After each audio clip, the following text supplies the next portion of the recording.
আজ আমাদের আলোচ্য বিষয় অন্য অন্য জন্ম ও আমি। ব্যাপারটা হয়তো একটু অবাক হবার মতন কিছু লাগছে যে অন্য অন্য জন্ম ব্যাপারটা আবার কি। দেখুন, অন্য অন্য জন্ম মানেটা কি? জন্মান্তর। অন্য অন্য জন্মে আমি কেমন ছিলাম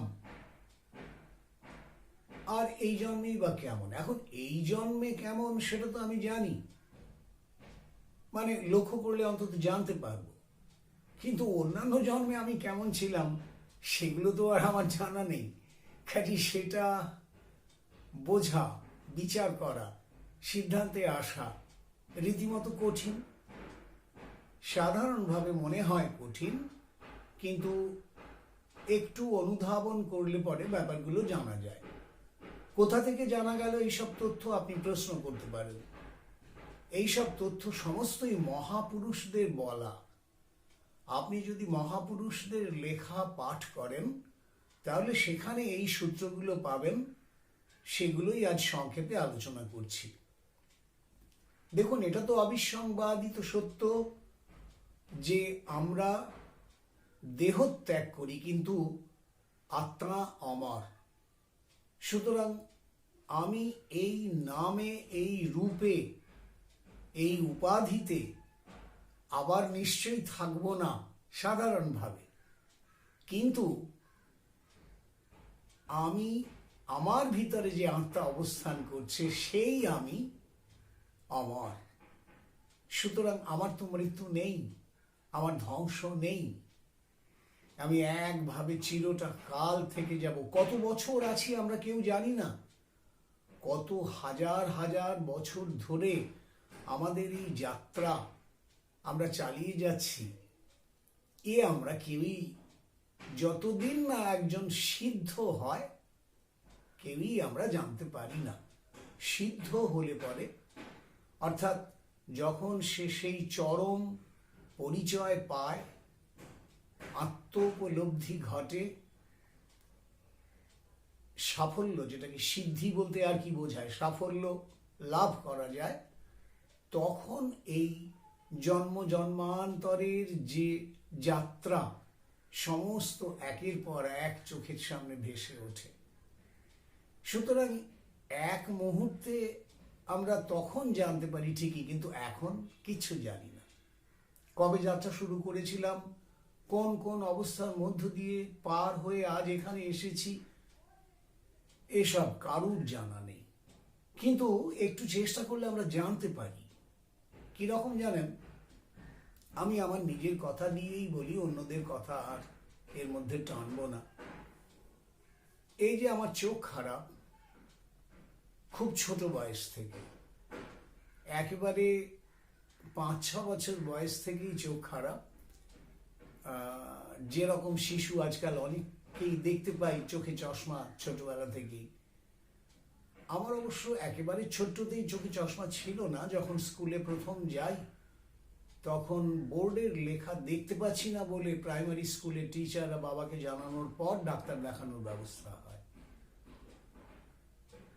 তো যাই হোক, সেই যে এই রোগ ধরেছে, এ রোগ কিন্তু আজও কোনোভাবে সারেনি। যত দিন গেছে দৃষ্টিশক্তি ততই খারাপ হয়েছে। এখন এ থেকে খুব সহজ একটা সিদ্ধান্তে আসা যায়, গত জন্মেও আমার দৃষ্টিশক্তি ক্ষীণ ছিল বলেই এই জন্মের শুরুতে সেই রোগটি প্রকট হয়ে ধরা পড়েছে। এ প্রসঙ্গে আরেকটি কথাও আপনাদের জানিয়ে রাখতে পারি। ধরুন, মানে কেউ সহজেই সিদ্ধান্ত করতে পারেন যে তুমি ছোটবেলা থেকে অপুষ্টিতে ভুগেছ, দুর্বল, রোগাটে, সেই জন্য তোমার চোখ খারাপ হয়েছে। জন্মান্তরের কথা বললে হবে না।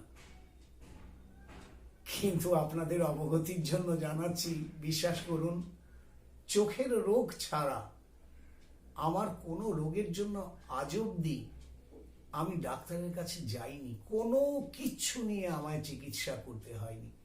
হ্যাঁ, সাধারণ জ্বর জ্বালা হলে, সর্দি কাশি হলে বহু সময়ে দু একটা ওষুধপত্র কিনে নিশ্চয়ই খেয়েছি, কিন্তু এই যে বিভিন্ন রকম রোগে মানুষ আক্রান্ত হয়, পরমেশ্বরের আশীর্বাদে আমার তা হয়নি। তাই আমি রুগ্ন, অপুষ্টিতে ভোগা, দুর্বল ছিলাম বলে আমার এই অবস্থা হয়েছে, ব্যাপারটা আমি অন্তর থেকে বিশ্বাস করি না, বা যুক্তিও কিছু নেই। এখন দেখুন যে এই প্রধান বৈশিষ্ট্য যে রোগগুলো, সেগুলো অবশ্যই আমরা জন্মান্তর থেকে নিয়ে আসি, প্রধান প্রধান সমস্ত রোগগুলো।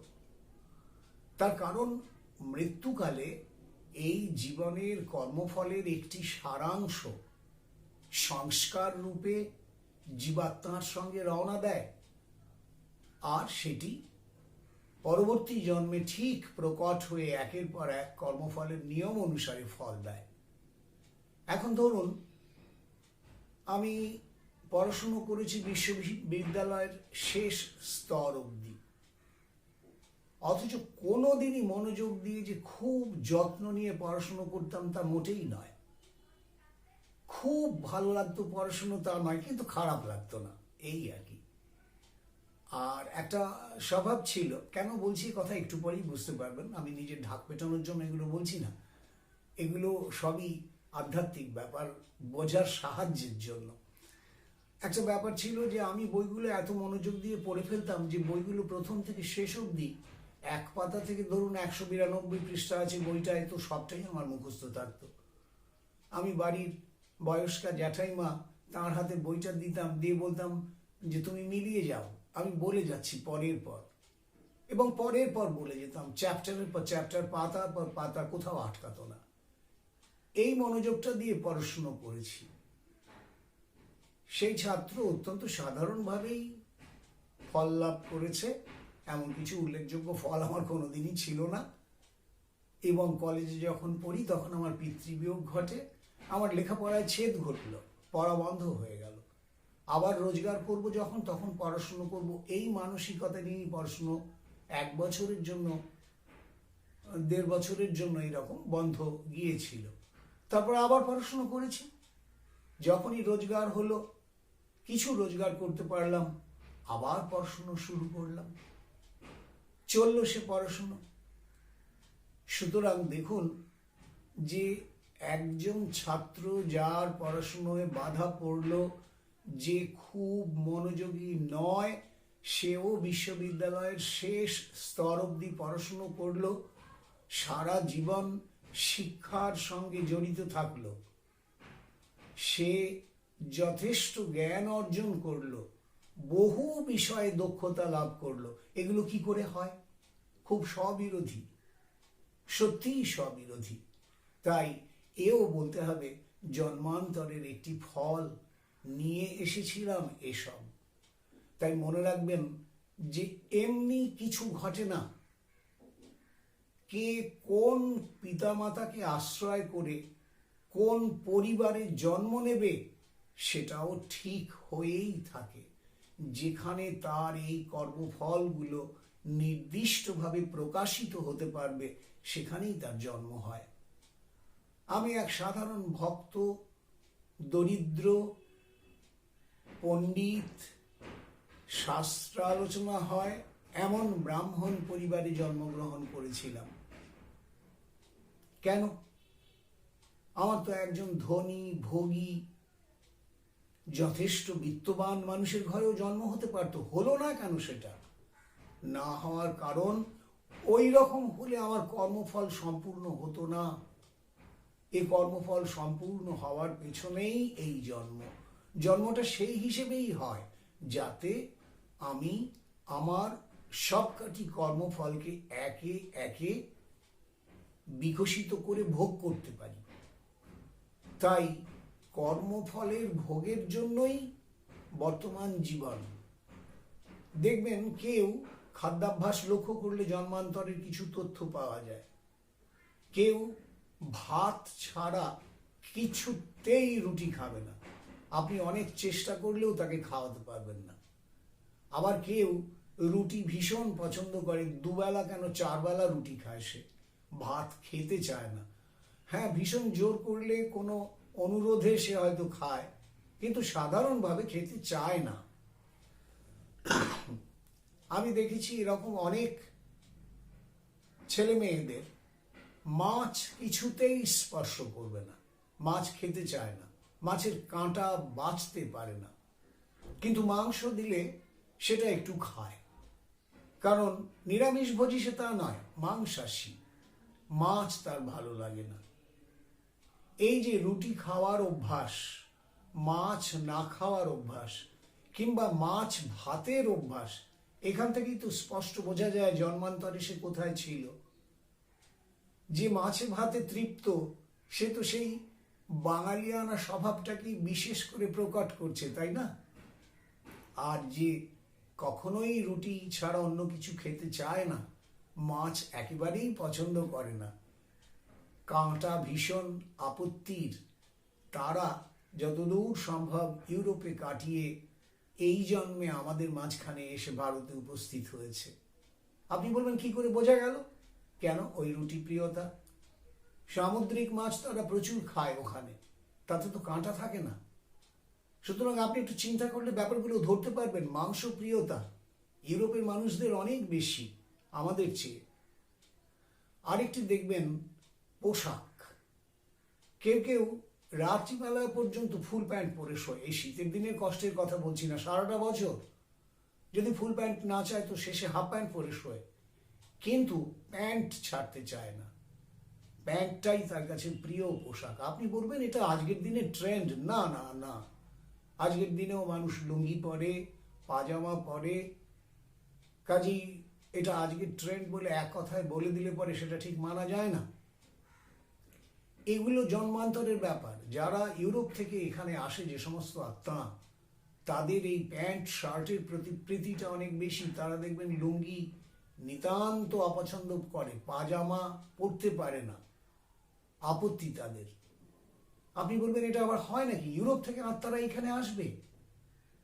হ্যাঁ, ইউরোপ থেকে আত্মারা এখানে আসে, বা এখানকার আত্মাদেরও ইউরোপে গিয়ে জন্মাতে হয়। এগুলো কর্মফলের সূক্ষ্ম নিয়ম, এগুলো ঘটে। কেন আপনি প্রশ্ন করতে পারেন।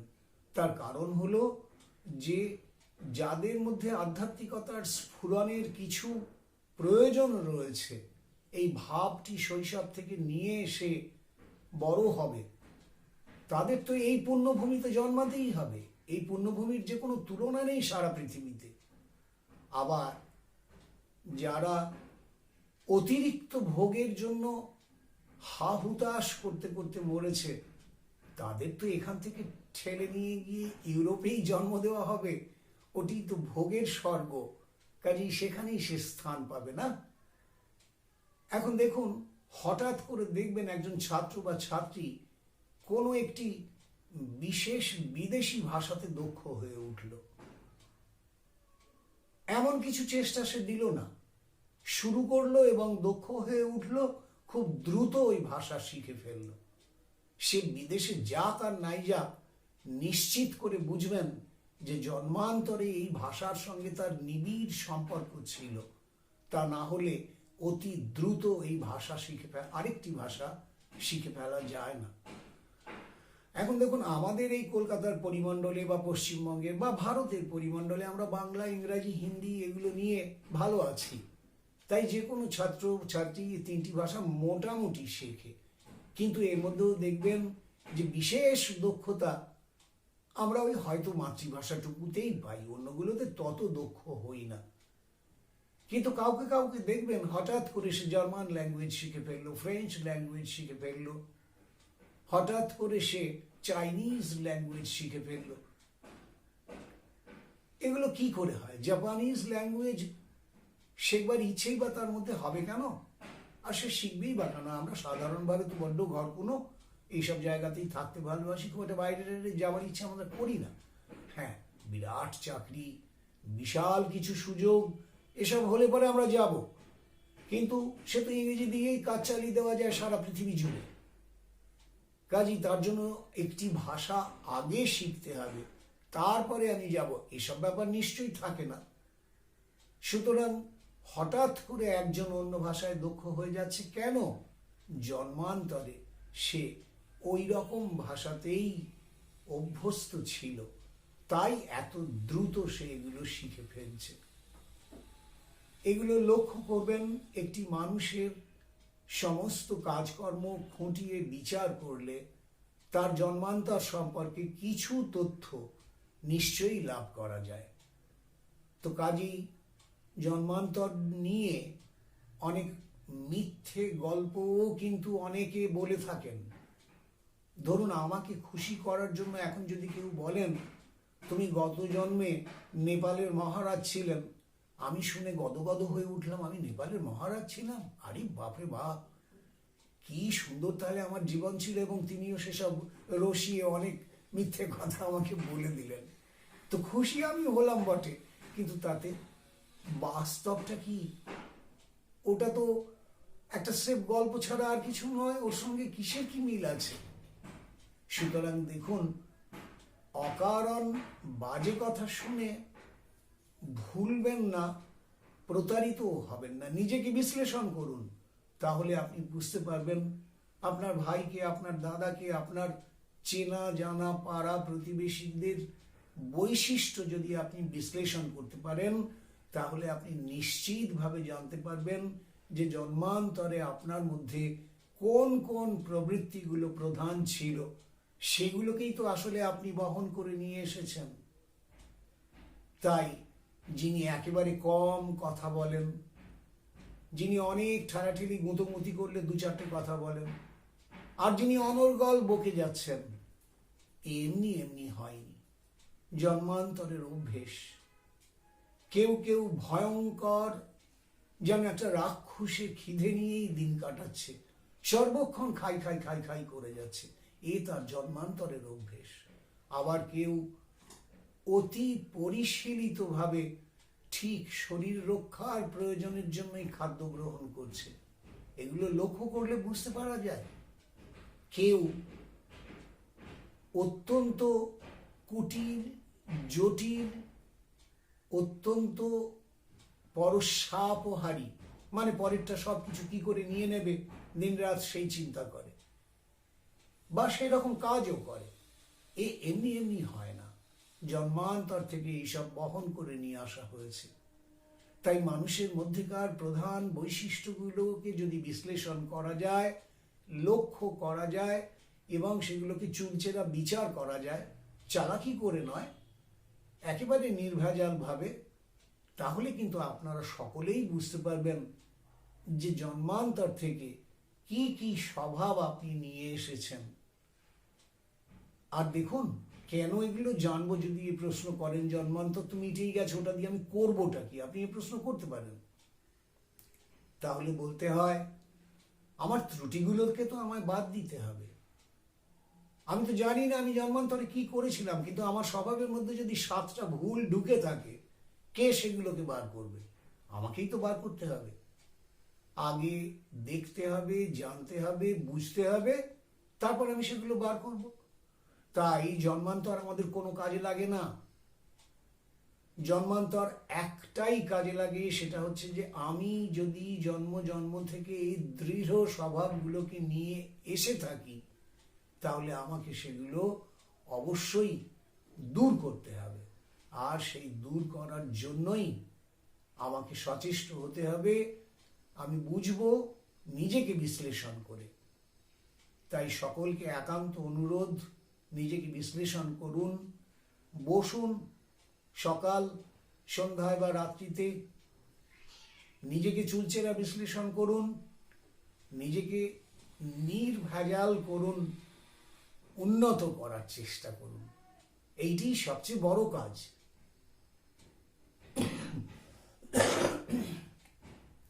আপনাদের সকলকে ধন্যবাদ এই অদ্ভুত সমস্ত বিষয় শোনার জন্য।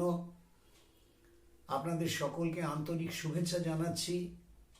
অনুরোধ করছি যারা নতুন তারা এই চ্যানেলটি সাবস্ক্রাইব করুন, পাশে ভেসে ওঠা ঘন্টার চিহ্নটিও স্পর্শ করুন, এতে আমাদের মধ্যে যোগাযোগ থাকবে। আর যদি এই আলোচনা ভালো লেগে থাকে তাহলে লাইক করবেন, শেয়ার করবেন।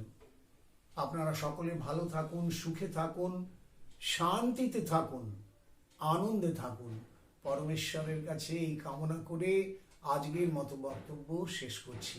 নমস্কার।